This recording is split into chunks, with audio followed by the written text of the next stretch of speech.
Hello everyone, my name is Marina Moon and today we're going to talk about the Eight of Wands.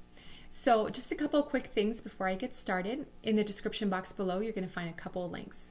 The first link is a link to my new website where you can check out readings with me if you're interested. I would love for you to check out my website. And the second link is a link to my Instagram account where you can join me on social media if you'd like, and I'd love for you to join me there. Okay, so I wanted to make a quick video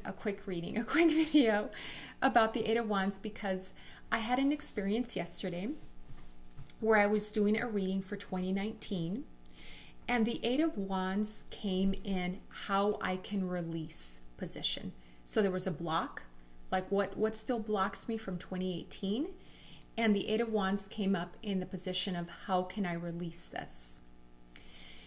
So generally, when I read a card, I do a couple of things. I know what it means from usually the Rider-Waite-Smith system. I know what the card traditionally means. And then I take that meaning and blend it with my intuition. And I think most readers read this way. It's called an intuitive reader. You blend the meaning with the intuition and you get a unique meaning. But what was cool about what happened yesterday is that this meaning had never come up for me. And I wanted to share that with you because it's fun to learn from each other. And I always appreciate when I read a book and the author shares some kind of unique meaning to a card. It's like, oh, you can add that to your repertoire, to your understanding of the card, and your understanding of the card grows. The unique nuances you're able to pick up on the nuances of the card even better. So here is the Eight of Wands from the Guided Hand Tarot. Very traditional Rider-Waite-Smith looking card. And here's what it looks like in the reverse position. Okay? So as you might know, the Eight of Wands is about quick changes. It's about communication. It's about speeding things up. It's about diverting and focusing your energy and sending it out into the world, usually quickly. Communication, messages, those kinds of things.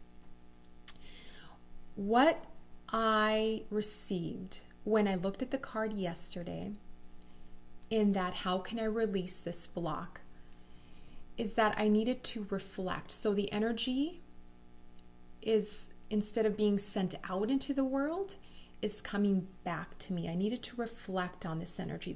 Energy needed to go inward. And I needed to communicate that to myself. So I took those two things, communicate that to myself, turn that energy inward, and I got a very specific message that I can release that block through reflection and journaling, which I thought was really, really cool. And one that makes sense now that I'm thinking about the card, but I had never received. So I wanted to share that with you. One of the potential meanings for this card in reverse can mean that, kind of like taking that energy inward, reflecting, and possibly doing some reflecting through journaling. Now, what I have decided to do with this information, because information is so fleeting, right? You have this little aha moment and then it kind of leaves you, is to pick up my tarot journal again, which I hadn't done in years. This is what it looks like. I bought a very pretty tarot journal like 5 years ago.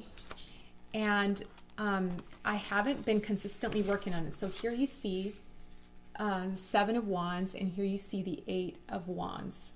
Okay. And I have written, I think I wrote it in the up here because it's pretty, it's pretty full. But I write my unique interpretation of the Eight of Wands, and some that aren't unique, some that are just the traditional interpretations. But I think that's very helpful to do that. When you put something in writing, you have this little aha moment of, oh wow, I got this new information from this card that I haven't before, and I can add that to my understanding of the card. When you write it down, I think there's more of a tendency for that to stick, for that to become part of your reading in the future. So I just kind of wanted to share that with you. I know lots of books recommend that, and I'm sure that's where I got this recommendation from Holistic Tarot or from, what is the other one? The Rachel Pollack. I think that's something that else, the 78 Degrees of Wisdom, that she also recommends. But I think I'm going to start doing that more in 2019, because there's something for me about putting something into writing that really helps it to solidify in my mind. Okay, so that's all I wanted to share with you today. I hope you enjoyed this video, found it helpful.